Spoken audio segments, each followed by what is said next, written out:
দিদি কি হয়েছে? আজকে 1 মাস 5 দিন হইছে আমাদের পাড়াতে জল নাই। প্রত্যেকটা মানুষ জলে লেগে অসহায় বোধ করতেছে। একদিন গাড়ি হয়ে জল দিয়ে গেছে, কিন্তু আজকে 26-27 দিন হইছে যে আমাদের আর কোনো জলের ব্যবস্থাই নাই।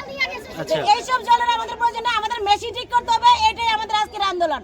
যতক্ষণ মানে মেকানিক্স না আইবো, মেশিনের সুইচ ঠিক করে নাইবো, আমরা এই রাস্তা ছাড়তাম না। বাস আমরা একটা কথা, আমরা ঝগড়াঝাটি করতাম না, আমরা আপুসে আয়ক, বাস আমরা এতটুকুই কথা। কতদিন পর্যন্ত আপনারা জল পাচ্ছেন না? আজকে 1 মাস 5 দিন।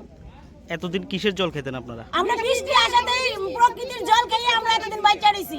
নাহলে আমাদের পাড়ার কেউ এটা নিয়ে মাথায় দিছে না। আর তো পঞ্চায়েত ভিডিও সব বাকি সব।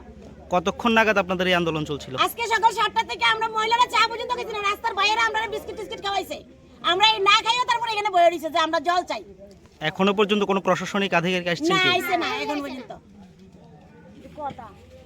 যে জলের সমস্যা এ নিয়ে আপনাদের প্রতিক্রিয়া কি? একটা সুইচবালের টেন্ডার ওয়েটার গেছে গা, প্রেস গেছে গা, তখন এটা খুলে লয়ে গেছে সুন্দরবনের লেদে নিচ্ছে। লেদে নেওয়াতে এটা ভিতরে কারেন্টের মধ্যে ওই সুন্দরবনের কারেন্টের সমস্যা, ফ্যাস কাটানো লাগে। হ্যাঁ, ফ্যাস কাটতে গিয়া আর যে ঠিক করে তার বাড়িতে এখনো জল, যার জন্য এটা আজকে দেরি হয়েছে, কয়েকদিন দেরি হইতেছে। যার জন্য এখন রাস্তা তারা কাটালে গাছ সবার, তারা রাস্তা অবরোধ করছে। এখন আমি যখন আপনার দপ্তর যখন খবর পাইছি, এখন আমি দৌড়ে আসি, আইএসআরি এখন তাদের কনসাল্ট করলাম। কালকে 12টার ভিতরে আমি সুইচবাল ফিটিং করি। এই সমস্যাটা তো দীর্ঘ 1 মাস যাবত, তাহলে আপনারা এতদিন কোথায় ছিলেন? 1 মাস যাবত আসলে সেক্টরটা আমার না, হ্যাঁ, সেক্টরটা দেখে আরেকজনে। এটা যে 1 মাস, এটা আমি হয়তো আমার নলেজে নাই জিনিসটা।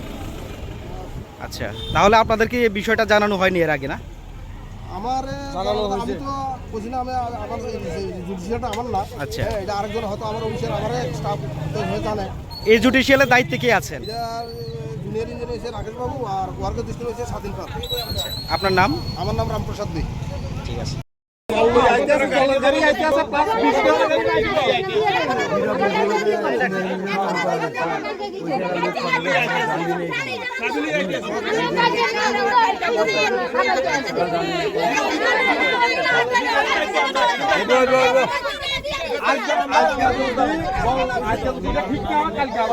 Subscribe to Tripura Info and press the bell icon so that you never miss any latest updates and news on Tripura.